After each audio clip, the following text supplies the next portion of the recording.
Salutations à tous et à toutes, c'est FW et bienvenue donc dans cette édition de Talita.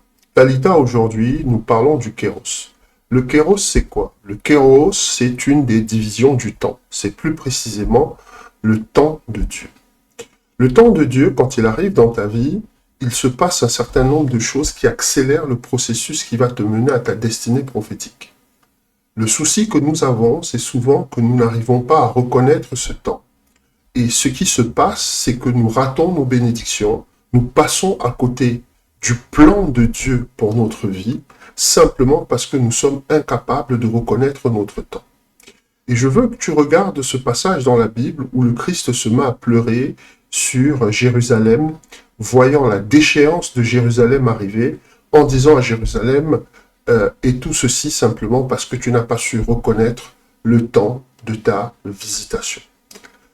La thématique du temps, elle est importante pour le croyant. Elle est importante pour le chrétien. Et plus encore importante pour l'élu.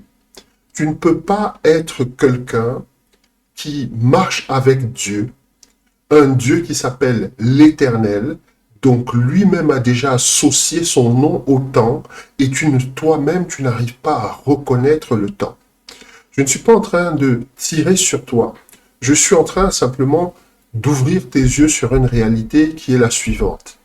Quels sont les signes qui pourraient te permettre de reconnaître ton kéros? Parce que quand tu ne reconnais pas ton kéros, c'est une opportunité qui survient et puis qui disparaît en fait. Ce n'est pas un temps éternel, c'est plutôt une fenêtre, un moment où tu dois agir en conséquence et saisir l'opportunité de ta bénédiction. Je vais te dire une chose aujourd'hui. Il est possible que la situation que tu rencontres dans ta vie, la stagnation que tu rencontres dans ta vie, les blocages que tu rencontres dans ta vie soient liés simplement à ton incapacité à saisir ton kéros ou à le reconnaître.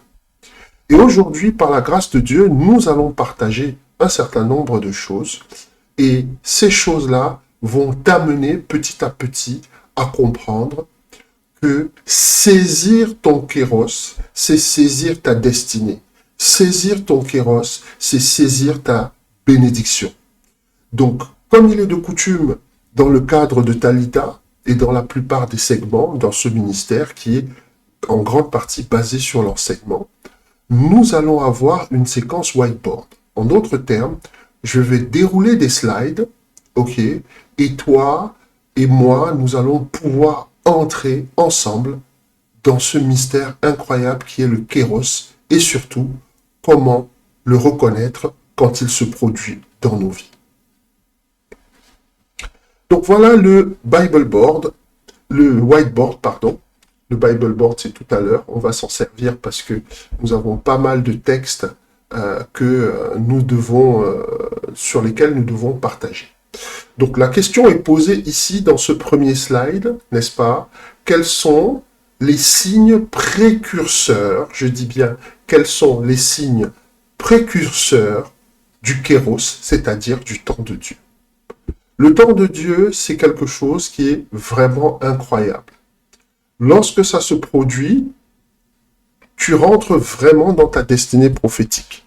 Mais maintenant, on voit les signes précurseurs du kéros. Pour que toi, tu ne rates pas ce kéros-là quand il se produit. Pour que toi, tu ne rates pas cette opportunité-là quand elle se manifeste. Pour que tu ne sois pas tout le temps dans les regrets. D'abord, nous allons définir le kéros ensemble. D'accord? Qu'est-ce que le kéros? Le kéros, en fait, il s'agit d'un moment fixé par Dieu. Le kéros est présenté, ou plutôt représenté, dans ta vie comme une fenêtre d'opportunité. D'accord? Une fenêtre d'opportunité. Souvent, voilà comment ça va se passer, surtout si tu es dans le cadre d'une entreprise. Il va y avoir une vague de démissions qui vont se produire, on ne sait pas pourquoi, on ne sait pas vraiment ce qui a motivé ces démissions, mais ça veut dire qu'il y a des postes qui vont se libérer. Et là, tu vas avoir cette opportunité-là, n'est-ce pas, de poser ta candidature pour enfin candidater sur le poste que tu souhaites, sur un poste peut-être managérial, évoluer dans ta carrière. Donc c'est une saison. Ce n'est pas tout le temps qu'il va y avoir des démissions en masse au niveau du comité de direction. Au niveau de la direction, je suis en train de te donner les éléments. Donc là, tu comprends qu'il s'agit d'une saison. Cette saison-là, n'est-ce pas, cette fenêtre d'opportunité, il faut la reconnaître et il faut la saisir. Ce n'est pas le moment de t'asseoir et de te dire, oui, mais je suis pas sûr que c'est peut-être pas Dieu qui fait ceci, etc., etc., etc. Non, mais je suis pas sûr d'avoir envie d'une promotion, alors que il y a à peine quelques mois, quelques semaines, tu te plaignais de commencer à plafonner dans le cadre de ton activité professionnelle. Donc, il y a des saisons comme ça qui s'ouvrent. Ça peut être aussi au niveau du business. Et tu vas voir, c'est un moment fixé par Dieu, un moment favorable pour faire du business, un moment favorable pour ouvrir des entreprises. Il y a des périodes comme ça. Ou encore, ça peut être un rendez-vous divin décisif, un peu comme Moïse qui avait rendez-vous avec Elohim, n'est-ce pas, au buisson ardent. Donc, c'est le moment que Dieu te donne pour que toi et lui, vous puissiez vous connecter en même temps. Et surtout que vous puissiez communier ensemble et pour que tu puisses passer ce que j'appelle le portail du temps. Le portail du temps, qu'est-ce que c'est? C'est une thématique que nous avons vue dans le webinaire de ce mois-ci, c'est-à-dire le webinaire du mois de juillet. D'accord? Bien que nous soyons en août. Le webinaire d'août, il sera programmé très très bientôt. Donc, le dernier webinaire, on a vu ce que c'est que le portail du temps. Mais je vais te donner quand même une définition assez succincte. Les portails du temps, ce sont des moments qui sont fixés par Dieu, des fenêtres d'opportunité. Elles correspondent aux saisons divines où un événement doit s'accomplir. Cet événement, ça peut être ta promotion. Cet événement, ça peut être ta guérison. Peut-être que tu as une maladie qui est en train de te traumatiser pendant longtemps, que tu as gardé en toi, peut-être une maladie même génétique, et puis il y a une fenêtre d'opportunité, peut-être par rapport à de la prière. Tu commences à sentir un drive pour la prière. Tu commences à sentir un drive pour le jeûne. Tu commences à manifester vraiment la sensation comme quoi tu as la foi, tu as la persévérance et tu as la détermination que si tu commences à prier, rien ne pourra t'arrêter. D'accord? Et là, il y a Galates 4.4 qui nous parle de la plénitude des temps. C'est-à-dire que quand Christ est arrivé, le temps était vraiment opportun pour son arrivée. Et ce que je te dis, c'est que manquer une telle porte temporelle signifie souvent rater un rendez-vous divin décisif pour sa destinée. Les portes du temps nous rappellent que chaque saison a ses bénédictions à saisir. C'est-à-dire que, quelle que soit la saison dans laquelle tu te trouves, même quand tu es dans le désert, il y a des bénédictions à saisir. Même quand tu es dans une saison, d'accord, de séparation, il y a des saisons de séparation. D'accord, il y a des bénédictions à saisir. Si tu es cette personne qui n'arrive pas à saisir ces bénédictions, eh bien, tu vas passer à côté de ta destinée prophétique. Donc, quand tu manques le moment favorable, le fruit qui est attaché à cette saison est perdu. En d'autres termes, c'est ce qu'on appelle perdre son temps, mais vraiment au sens spirituel du terme. Voilà ce que c'est qu'un portail du temps. C'est vraiment une fenêtre d'opportunité, un moment où tout est favorable. Tu veux te lancer dans le business, boum, il se passe un certain nombre de choses, d'accord, dans ta vie qui tendent à te faciliter l'accès au business. Tu veux une promotion, il y a un certain nombre de choses qui se manifestent dans ta vie qui te facilitent l'accès à cette promotion. Si c'est le mariage, il y a un certain nombre de choses qui vont te faciliter l'accès au mariage. Je te donne juste les éléments de façon succincte. Et il y a un webinaire, et j'en parlais tout à l'heure. Le webinaire, il est toujours disponible en replay et je te demande de le prendre. Ce webinaire-là, n'est-ce pas? Parce qu'il y a une souscription. Le webinaire s'appelle « Ouvrir les 5 portails de la destinée » et tu l'as sur notre site, donc maranatadigital.org. Tu vas / webinar, tu descends sur les replays et tu vas retrouver ce webinaire qui est déjà disponible en replay pour que tu puisses le voir et le revoir et comprendre qu'il y a 5 portails qui concernent ta destinée et 5 portails-là, tu dois les franchir, tu dois les contrôler, tu dois au moins te positionner par rapport à eux quant à ce qui est de l'exécution de ta vie. Si tu n'es pas au niveau de ces 5 portails-là, le plan de Dieu aura beaucoup de mal à se manifester dans ta vie. Et le portail du temps ou les portails temporels font partie de ces 5 portails où Dieu t'attend pour t'amener là où il doit t'amener. Ok. Alors, on arrive donc à la principale thématique de ce Talita. Quels sont les signes annonciateurs d'un kéros dans ta vie? Tu sais, il y a une raison pour laquelle le diable investit tellement dans l'entertainment, les films, les distractions, etc. Tu sais, avant, pour ceux qui sont de ma génération, quand tu voulais voir un film, il te fallait aller au cinéma.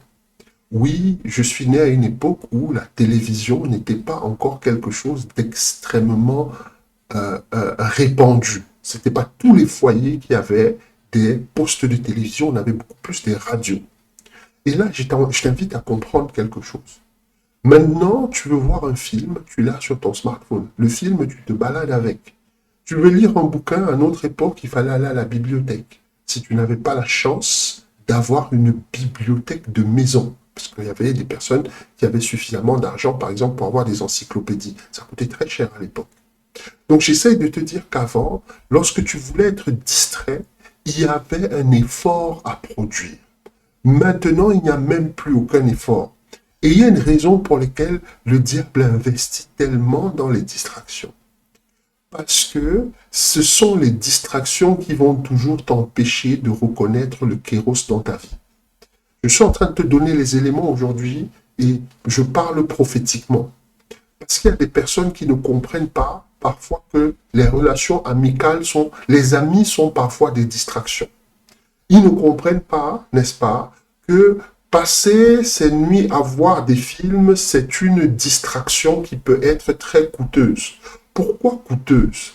Parce que peut-être qu'il y a un kéros qui est en train de s'annoncer dans ta vie, n'est-ce pas? Et toi, tu es en train de louper l'opportunité parce qu'au lieu d'être connecté à Dieu, toi, tu es connecté à la distraction.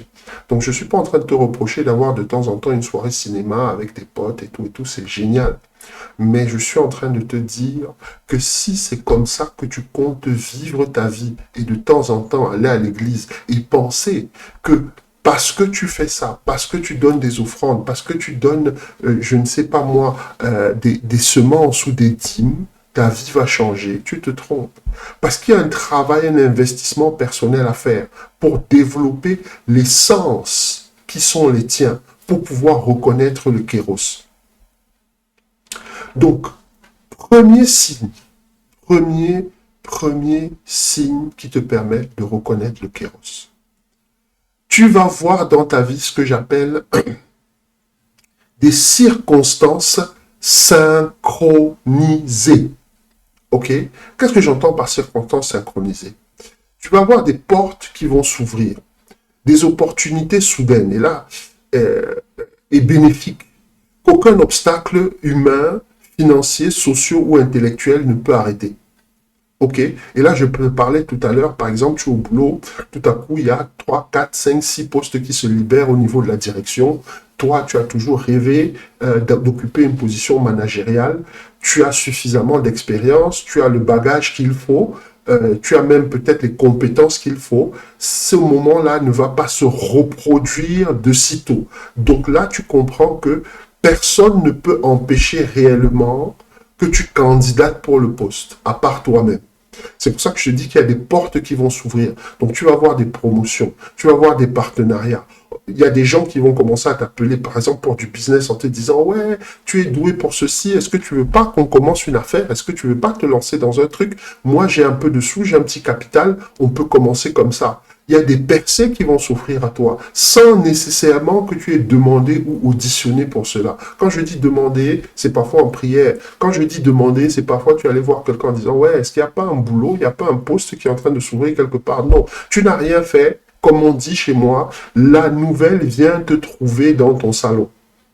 Donc, fais très, très, très, très attention à ces moments-là. Donc, je parle de circonstances qui sont synchronisées. Quand tu regardes ces circonstances de loin, tu as l'impression qu'elles sont synchronisées à ta situation. Tu as envie d'un poste, il y a des postes qui se libèrent. Tu as envie de faire du business, il y a des partenariats qui s'ouvrent. Tu as envie d'évoluer ou d'avancer dans un tel domaine, il y a des opportunités qui s'ouvrent en termes de percée pour toi dans ce domaine-là. Ça peut être en tant qu'artiste, pour ceux qui sont dans la musique, qui sont dans la peinture, dans la sculpture. Il va y avoir des moments où des opportunités vont s'ouvrir pour toi, mon frère, ma soeur. Ça peut être pour le mariage même. Tout à coup, brusquement, quelqu'un apparaît devant toi et commence à montrer des signes comme quoi il veut construire quelque chose avec toi dans le futur, alors que toi, tu n'étais même pas dans cette démarche-là. Il faut comprendre qu'il y a des circonstances synchronisées, les portes qui s'ouvrent. Et là, je te donne un passage. On va voir si on peut faire un peu de Bible board. OK. Donc, nous sommes dans Apocalypse 3:8. On va lire ensemble. D'accord? Prends ta Bible, s'il te plaît. Apocalypse 3:8. Pour que tu comprennes exactement le contexte. Alors, je vais voir si j'arrive à récupérer ça sur le Bible board. Voilà. Donc, Apocalypse 3:8. Je connais tes œuvres. D'accord? Voici parce que tu as peu de puissance et que tu as gardé ma parole et que tu n'as pas renié mon nom, j'ai mis devant toi, d'accord, une porte que personne ne peut fermer. Ok? Quand on te parle de circonstances synchronisées, c'est Dieu qui ouvre une porte devant toi pendant un moment et personne ne peut toucher à cette porte. Tu as presque l'impression qu'on t'attend. Et en fait, c'est le cas. Maintenant, tout va dépendre de toi. Donc, j'espère que tu vois ce que c'est que les circonstances synchronisées. Et souvent, nous, quand ces circonstances synchronisées se produisent, qu'est-ce que nous faisons? On a tendance à commencer à regarder à gauche, à regarder à droite, à hésiter, à lambiner, à marquer le pas, à douter. C'est là que toutes les pensées limitantes que tu as pu accumuler dans ta vie commencent à remonter à la surface pour te bloquer ce chemin-là. Je suis en train de te parler ici par la grâce de Dieu et je souhaite vraiment que tes yeux puissent s'ouvrir dessus, sur une réalité. Cette réalité-là, c'est la réalité des circonstances synchronisées. Quand ces circonstances synchronisées-là se produisent, la raison pour laquelle tu ne les vois pas la plupart du temps, je vais te donner un certain nombre d'éléments. Premier élément, tu n'es pas quelqu'un qui est dans la gratitude. Quand les circonstances synchronisées se produisent, tu n'es pas quelqu'un qui est dans la gratitude. Et comme tu n'es pas dans la gratitude, c'est là que les pensées limitantes, elles prennent le dessus sur toi. Tu sais, quelqu'un qui est dans la gratitude, quand il y a des opportunités qui s'ouvrent, la première chose qu'il pense d'abord à faire, c'est rentrer dans la présence de Dieu pour lui dire merci. Avant de se demander s'il peut ou s'il ne peut pas, il est déjà dans le merci. Et comme il est dans le merci, tu vois, eh bien, c'est beaucoup plus facile pour lui de rentrer dans ses opportunités. Ça, c'est la première chose. La deuxième chose, tu es quelqu'un qui ne pratique jamais la méditation. Si tu ne pratiques jamais la méditation, tu auras beaucoup de mal à voir ces portes synchronisées. Mon frère, ma soeur, commence à méditer. Méditer sur ta vie. Méditer sur les problèmes de ta vie. Parce qu'il y a des problèmes dans ta vie qui demandent que tu médites dessus. Et par la grâce de Dieu, ici, dans le cadre de Talita, dans le cadre même de ce ministère, on va donner des formations sur la méditation chrétienne. Pas le truc que nos amis orientaux font, où ils commencent à dire des om, des choses comme ça. Je ne parle pas de méditation transcendantale. Dans le christianisme, nous avons nos méditations à nous qui correspondent beaucoup plus au paradigme chrétien. Parce qu'il y a méditation et méditation. Donc, si tu es quelqu'un qui ne médite pas, ben, tu ne verras jamais les circonstances synchronisées. Ne te trompe même pas. OK? Il y a les convergences divines, ce qu'on appelle les convergences divines, c'est-à-dire plusieurs éléments, n'est-ce pas? C'est-à-dire tu rencontres des gens qui vont t'aider, les ressources, les besoins qui se synchronisent miraculeusement. C'est-à-dire que peut-être tu veux te lancer dans un business. Je te donne un exemple. Tu veux te lancer dans un business. Toi, tu n'as pas de capital. OK? Tu n'as peut-être pas comment ça s'appelle? Tu n'as peut-être pas les relations, tu n'as pas le network, tu n'as pas le réseau qu'il faut pour peut-être performer dans le domaine dans lequel tu veux te lancer. Et puis tout à coup, tu rencontres quelqu'un. Cette personne-là te dit, écoute, je sais que tu connais rien dans ce domaine, tu n'as pas de réseau. Moi, j'ai le capital, j'ai juste besoin de quelqu'un avec qui je vais bosser et quelqu'un en qui je peux avoir confiance. Là, tu vois que cette personne-là arrive, elle synchronise miraculeusement et parfois même mystérieusement parce que c'est des choses parfois que toi-même tu n'imaginais même pas qu'on pouvait te proposer et tout à coup on te les propose. Et tu verras donc soudain devant toi s'ouvrir des circonstances idéales pour que tu puisses rentrer dans ta bénédiction. Alors je ne dis pas que chaque fois qu'il y a quelqu'un qui vient te proposer quelque chose, c'est une circonstance synchronisée. C'est quelqu'un qui vient te proposer quelque chose et ce quelque chose-là vient répondre à un véritable besoin que tu avais. Ce quelque chose vient répondre à un certain nombre de choses que Dieu met en place. Quand les circonstances synchronisées arrivent, la vision, la provision sont totalement pourvues d'un seul coup.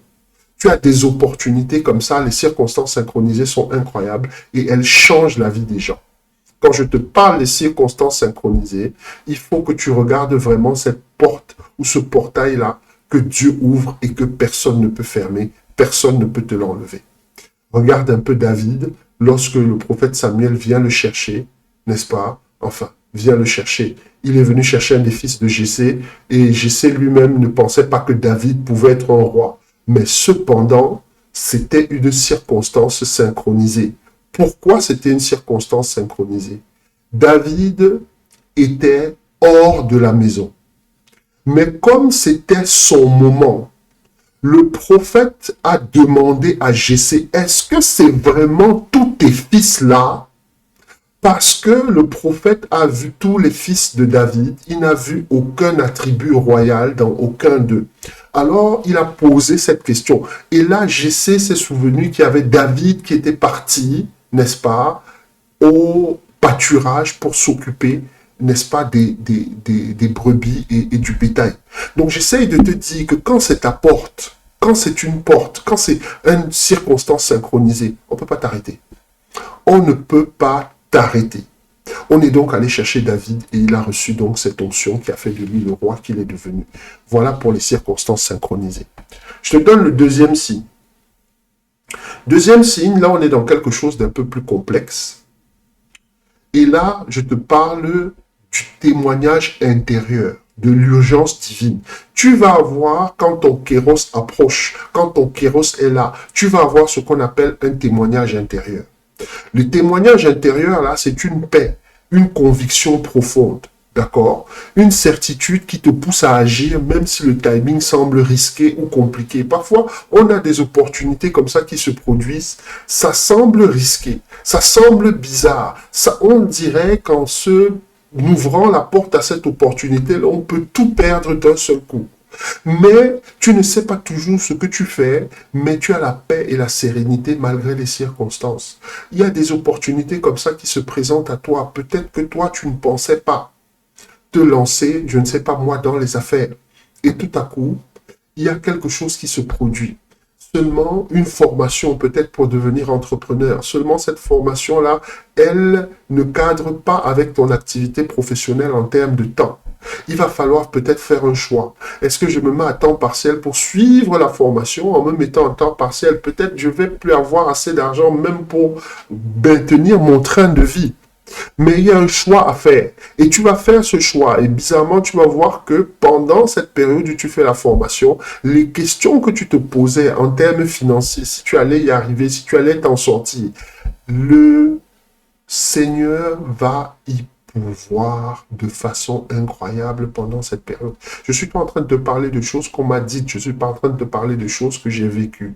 Il a fallu parfois faire des choix. Il a fallu parfois abandonner des positions, abandonner des boulots, abandonner des amis, abandonner des choses. Mais chaque fois, Dieu s'est manifesté et il a pourvu. Donc, tu as une conviction profonde, même si personne ne comprend ce que tu fais, même si les gens te traitent de fou, même si les gens disent que tu travailles du chapeau, tu as une conviction que ce que tu fais est vraiment ce que tu dois faire. Et tu as la paix et tu as la sérénité malgré les circonstances. Tu as une drive. Tu as un drive et une onction pour l'action. Et là, je veux que tu vois 1 Samuel 17, 22 à 24. Ok? Une force surnaturelle vous saisit pour accomplir une tâche spécifique. On voit cela avec David contre Goliath. Et David, malgré son manque d'entraînement aux armes ou aux arts martiaux, se lance sur le théâtre des opérations, sur le champ de bataille. Donc, on va lire un peu, on va faire un peu de Bible Board. D'accord? S'il te plaît, prends ta Bible. Nous sommes dans 1 Samuel. Voilà, moi aussi j'ai retrouvé 1 Samuel. Nous sommes à 17. Et nous lisons à partir de 22. Ok? On te dit ici, hop, sur le Bible Board, David remit les objets qu'il portait entre les mains du gardien des bagages et courut vers les rangs de l'armée. Aussitôt arrivé, il demanda à ses frères comment ils se portaient. Tandis qu'il parlait avec eux, voici le Philistin de Gath nommé Goliath s'avançant entre les deux armées. Hors des rangs des Philistins, il tint les mêmes discours que précédemment et David les entendit. À la vue de cet homme, tous ceux d'Israël s'enfuirent devant lui et furent saisis d'une crainte. Chacun disait, vous avez vu s'avancer cet homme, c'est pour jeter un défi. C'est pour jeter un défi qu'il s'est avancé. Si quelqu'un le tue, le roi le comblera de richesses et lui donnera sa fille, et il affranchira la maison de son père en Israël. David dit aux hommes qui se trouvaient près de lui, que fera-t-on à celui qui tuera ce Philistin et qui ôtera le pauvre de dessus Israël? Qui est donc ce Philistin, cet incirconcis, je vais y arriver, pour insulter l'armée du Dieu vivant? Le peuple répétant les mêmes choses lui dit, c'est ainsi que l'on fera à celui qui le tuera. Donc là, tu vois que David qui n'a rien à voir, David qui n'a absolument rien à voir avec la bataille. Ce n'est pas un soldat. Il n'a pas été entraîné. Il n'a pas de compétences en termes d'arts martiaux. Il ne sait pas se battre, n'est-ce pas, avec des armes.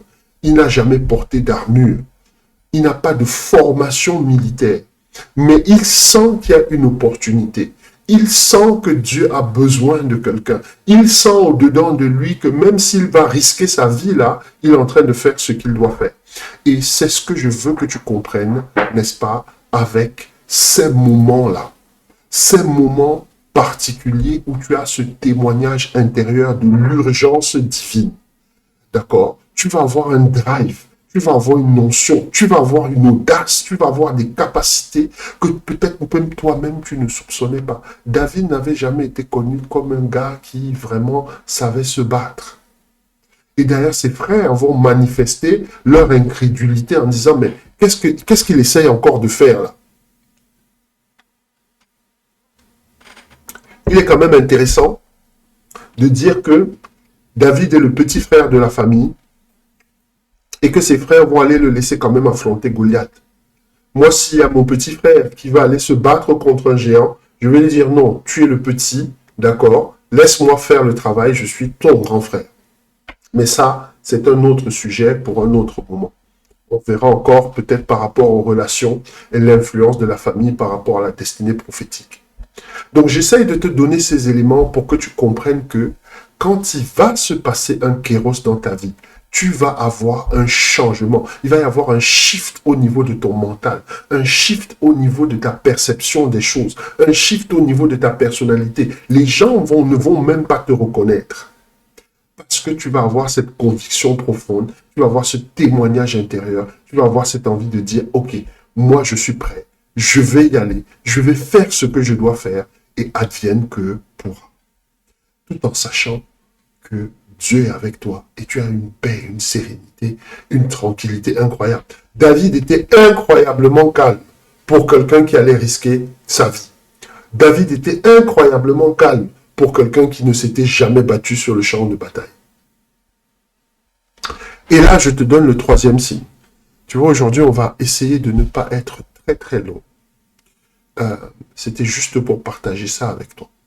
Troisième signe que ton kéros est là, ou qu'il approche, ou que ton kéros est à saisir et que ta bénédiction, n'est-ce pas, est à portée de main.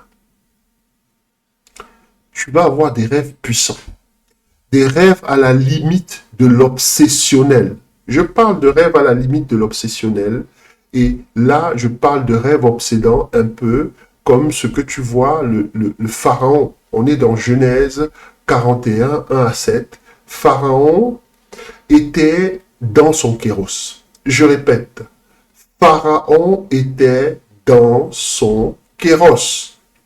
Ok? Parce que le destin entier du peuple égyptien est en train de se jouer. Et pendant qu'il est dans son kéros, il commence donc à avoir des rêves. Les rêves sont puissants. Les rêves sont violents. Il sort de ses rêves, il est dans tous ses états. On va lire ensemble, on fait un coup de Bible Board. Regarde ce que le Bible Board il te dit. Au bout de 2 ans, Pharaon eut un songe. Voici, il se tenait près du fleuve.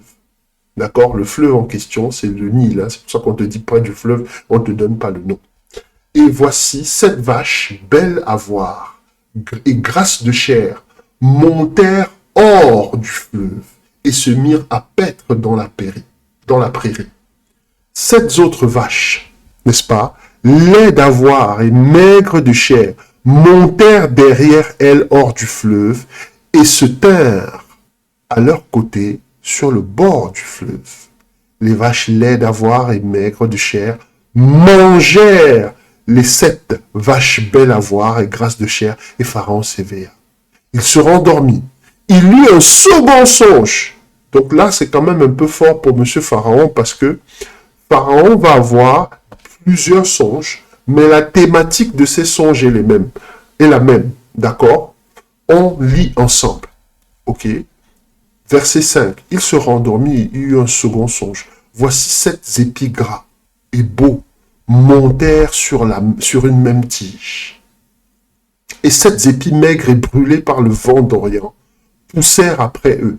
Les épis maigres engloutirent les 7 épis gras et pleins. Et Pharaon s'éveilla. Voilà le songe. Le matin, Pharaon eut l'esprit agité. Ok. Alors, si tu n'es pas un initié, tu ne peux pas comprendre exactement ce qu'on est en train de te dire là. Pharaon, d'abord, ce n'est pas quelqu'un qui spirituellement est facile. Quand je dis spirituellement est facile, ça veut dire que Pharaon est clairement un initié. Un initié, bien sûr, de la main gauche. Donc, ce n'est pas quelqu'un qu'un rêve va simplement suffire à troubler.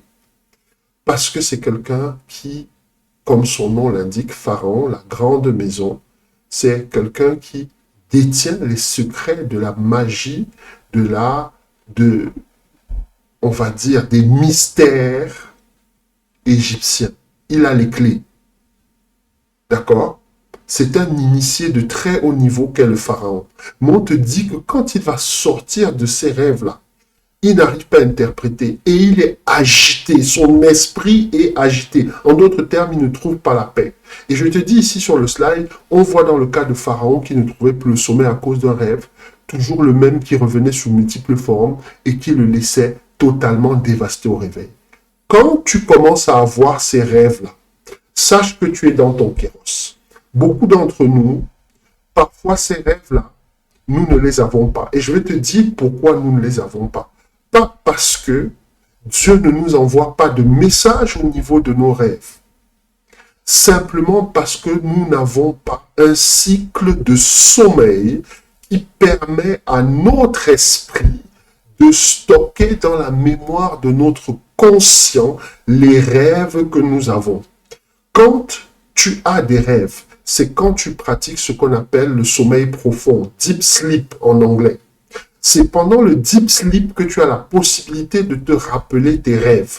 Maintenant, si tu écourtes tes nuits, tu fais des petites nuits, tu dors de minuit à 5 heures du matin, tu dors de 2 heures du matin à 6 heures et des choses comme ça.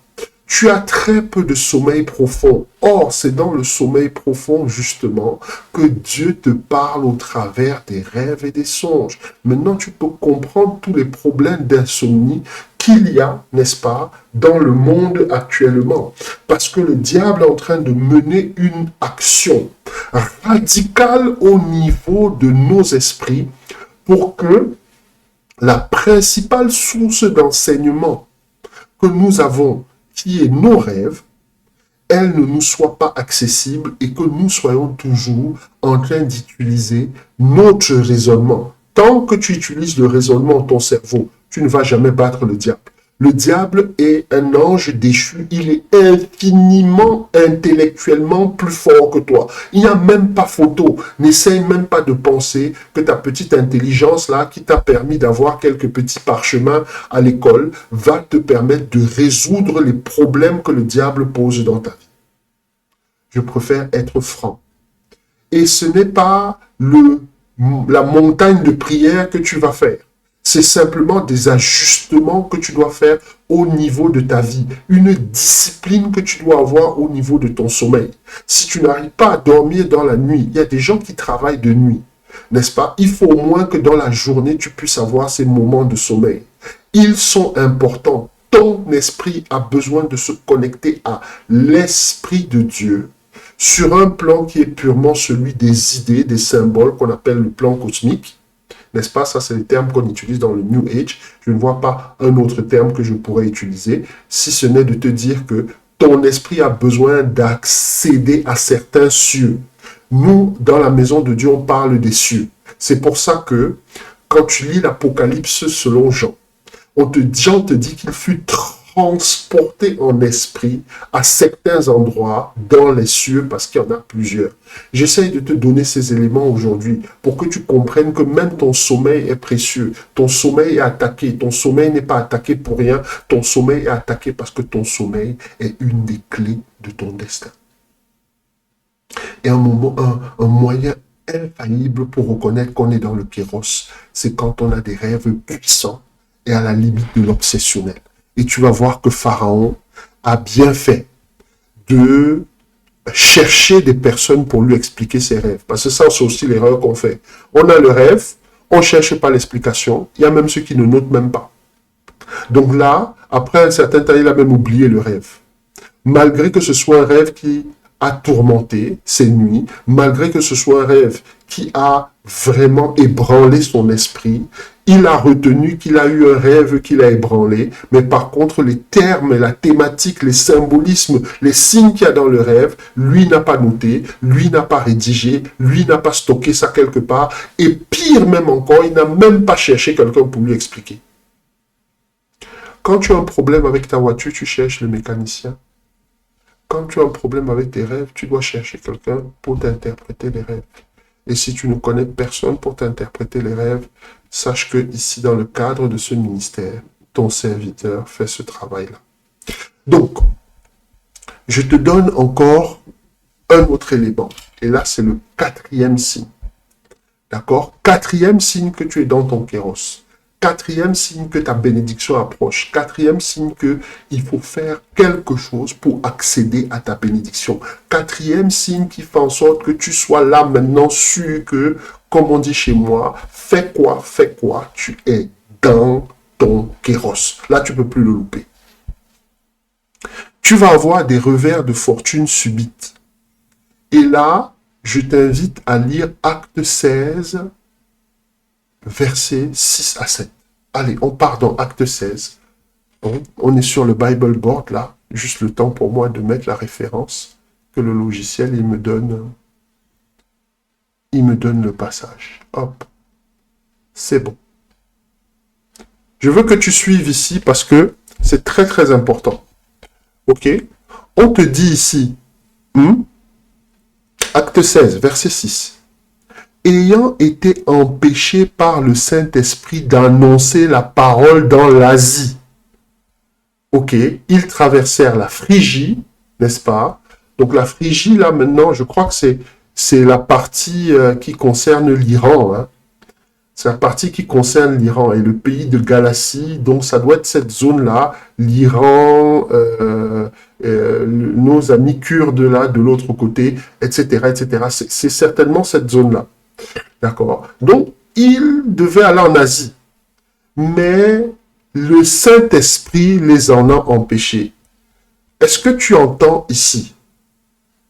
Il va y avoir des choses que tu veux peut-être faire dans la maison de Dieu. Parfois, Dieu lui-même va t'empêcher de les faire. Ici, tu vois clairement le Saint-Esprit qui les empêche d'aller annoncer la parole quelque part. Et pourtant, souvent, nous, quand on rencontre ces situations-là, qu'est-ce qu'on fait? On rentre dans les fameux combats spirituels. On rentre dans des fameuses prières de combat. Oui, le diable m'attaque, le diable m'empêche d'aller prêcher. Non, non, le diable m'empêche d'aller prier pour telle personne. Non, c'est pas le diable qui t'empêche. Parfois aussi, c'est le Saint-Esprit. Il faut être suffisamment dans le discernement. Il faut être suffisamment dans la communion avec lui pour reconnaître. Et eux, ils ont reconnu. De quoi est-ce que je suis en train de te parler aujourd'hui? Je suis en train de te parler de revers de fortune. Parfois, Dieu va fermer les portes devant toi. Mais c'est pour ouvrir d'autres portes. D'autres options vont être bloquées dans ta vie, d'accord? Des options vont être bloquées dans ta vie pour que tu puisses te focaliser sur ton kéros. Il est possible que tu perdes ton emploi. Oui, ton emploi là, qui te permettait de semer dans la maison de Dieu. Ton emploi qui te permettait d'aider des ministères. Ton emploi qui te permettait toi-même de sponsoriser peut-être des formations que tu prenais en vue toi-même aussi peut-être de te lancer dans le coaching ou simplement parfois de progresser spirituellement. Cet emploi-là qui te permet de payer ton loyer, de manger, de te vêtir. À un moment, Dieu te l'enlève. Boum! Et tu ne comprends pas. Souvent, nous, on est dans « Oh oui, Seigneur, qu'est-ce que j'ai fait ?» etc., etc. Mais Moïse était dans le palais. À un moment, Dieu a créé les situations qui l'ont forcé à sortir du palais. Peut-être que tu es sur un emploi, il va se passer. Dieu t'a déjà dit peut-être à un moment, il est temps de partir. Mais toi, tu as toujours traîné la savate. Tu as toujours traîné le pas. Non, mais si je quitte mon emploi, comment je vais faire? Si je lâche ce business, comment est-ce que je vais faire? Mais avant ce business, tu vivais. Après ce business aussi, tu vivras. Alors, je ne suis pas en train de te dire de démissionner à tout va. Mais quand le kéros arrive, je t'ai donné 4 signes. Quand tous ces signes-là sont alignés, c'est indubitable que tu es en train de marcher là où Dieu veut que tu marches. Et là, tu peux voir des amis qui te tournent le dos. Tu vas peut-être perdre ta maison. Dieu va fermer des portes vers toi, devant toi, pour te ramener là où il veut que tu sois. Parce que tu as rendez-vous avec ton destin. Et souvent, le désert est le signe précurseur du kéros. Je répète, le désert est le signe précurseur du kéros. Et là, nous avons un webinaire. Un webinaire qui s'appelle « Sortir du désert ». Faites très attention. Sortir du désert, là, ça te montre clairement que même dans le désert, tu as des bénédictions à saisir. Même dans le désert, tu as un certain nombre de choses à faire pour en sortir. Il y a des choses qui t'amènent dans le désert. Et parmi ces choses-là, il y a ton kéros. Parce que dans le désert, parfois, tu as rendez-vous. Moïse qui ne va pas dans le désert ne rencontre pas le buisson ardent. S'il ne rencontre pas le buisson ardent, il n'a pas le bâton, il n'a pas tous les pouvoirs et toute l'onction que Dieu lui a donnée pour aller affronter le pharaon et accomplir sa destinée prophétique. Et là, je suis en train de te parler prophétiquement aujourd'hui.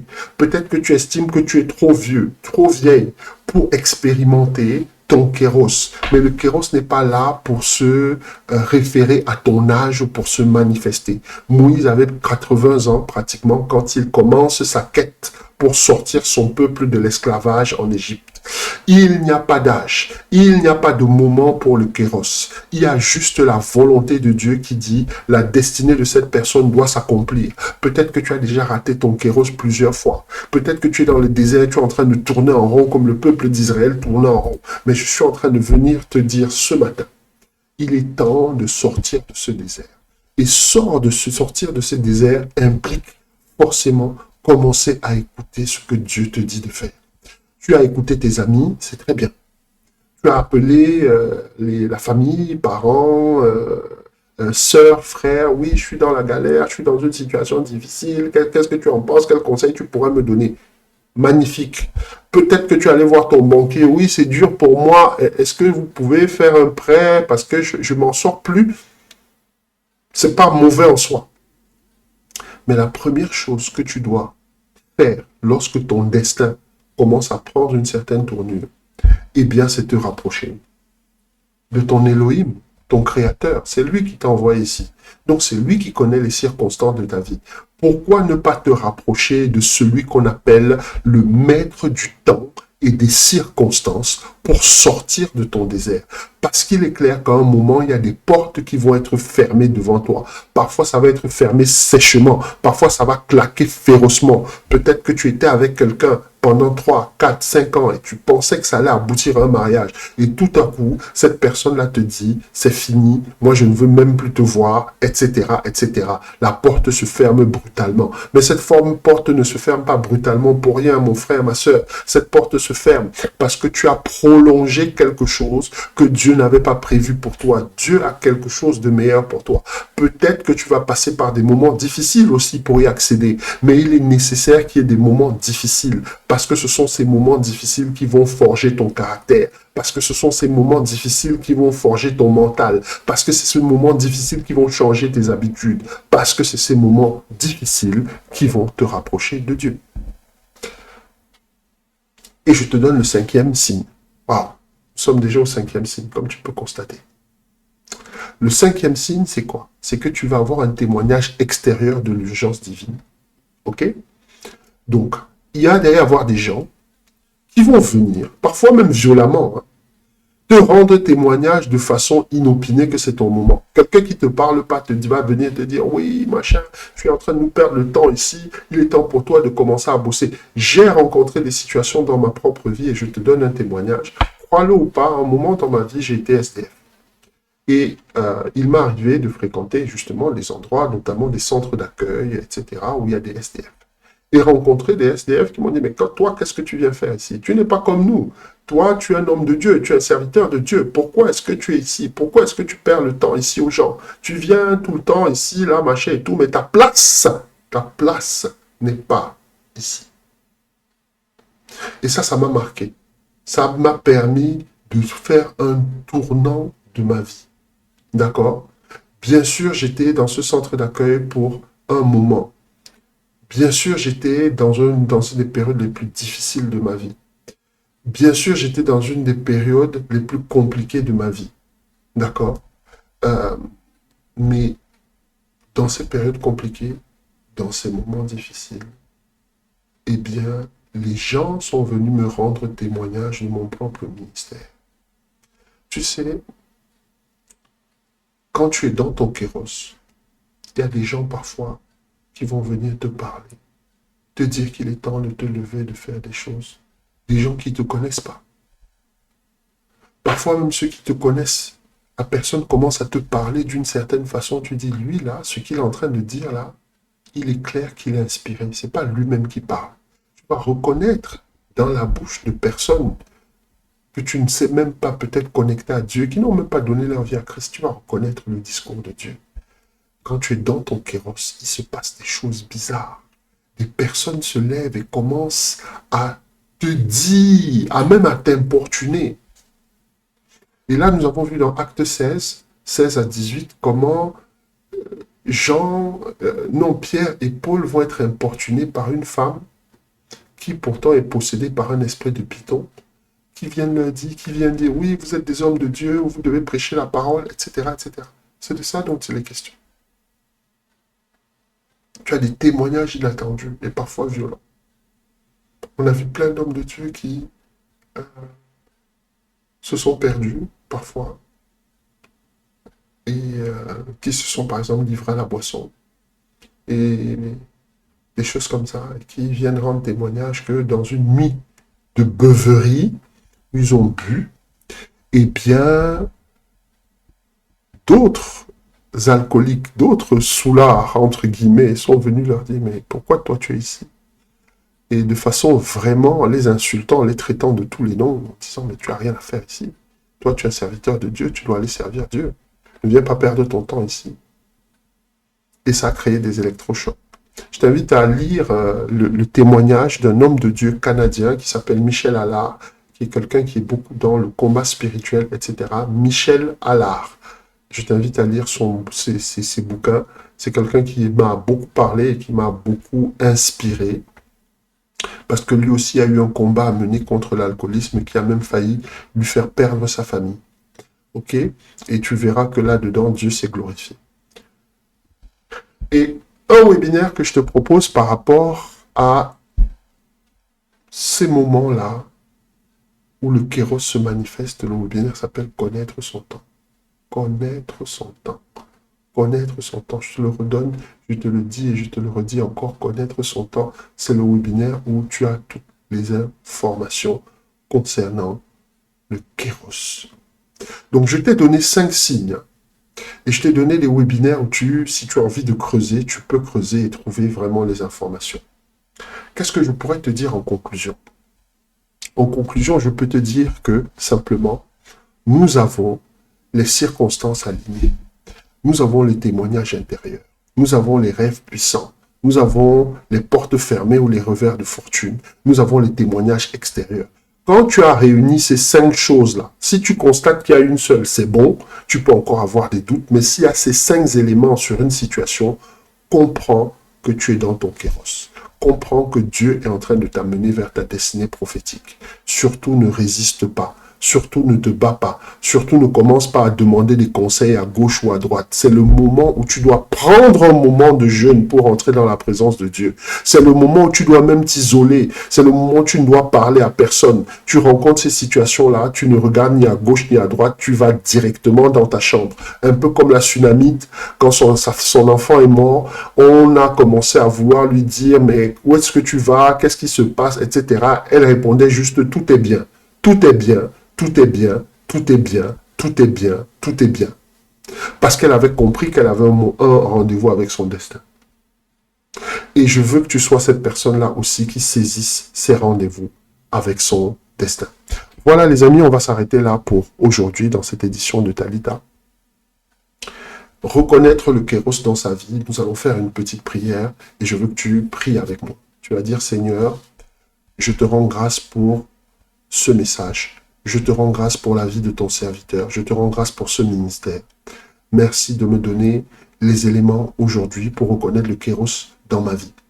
Je souhaite ne plus rater les opportunités. Je souhaite ne plus rater les opportunités. Que cet enseignement reste dans ma mémoire. Que cet enseignement reste dans ma mémoire pour qu'il puisse, au moment opportun, se manifester et m'ouvrir les yeux si je suis en train de rater le kéros. Je ne veux pas être de ces personnes-là qui ratent toujours leur moment, mais je veux être de ces personnes qui savent saisir leur moment et qui savent marcher dans ta présence. Merci Père, merci pour ta parole, merci pour ce partage. Au nom de Jésus, j'ai prié. Amen. Voilà les amis, c'est tout.